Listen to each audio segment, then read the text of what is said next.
ताडकळस येथील राधा ट्रेडर्सला भीषण आग, लाखो रुपयांचे नुकसान। ताडकळस प्रतिनिधी।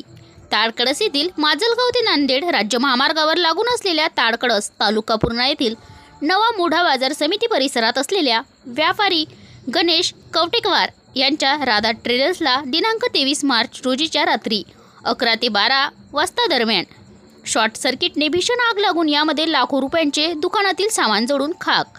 सुदैवाने कोणतीही जीवितहानी झाली नाही।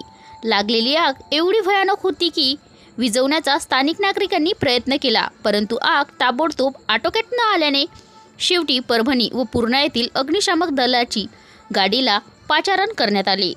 ही आगीची झळ आजूबाजूच्या दुकानालाही पोहोचली, परंतु तोपर्यंत अग्निशामक दलाची गाडी पोहोचल्यामुळे आग नियंत्रणात आली नसता संपूर्ण कॉम्प्लेक्समधील दुकाने जळून खाक झाली असती, परंतु राधा ट्रेडर्समधील सर्व साहित्य जळून खाक झाले। याबाबत सदरील दुकानदार गणेश कवटेकवार यांच्याशी मोबाईलवर संपर्क करून आग कशी लागली अशी माहिती फोनवर घेतली असता शॉर्ट सर्किटने लागली असे त्यांनी सांगितले। आपल्या दुकानातील आर्थिक नुकसान किती आहे याबाबत माहिती घेतली असता 95 लाख ते 1 कोटीच्या जवळपास आहे। दुकानात काही शिल्लक राहिले नाही, संपूर्ण जळून खाक झाले आहे। दुकानदार यांचे मोठे आर्थिक नुकसान झाल्यामुळे ताडकळस येथील व्यापारी गणेश कवटेकवार यांचे मोठे आर्थिक नुकसान झाले असून दुकानदार यांच्यासमोर मोठे आर्थिक संकट उभे राहिले आहे।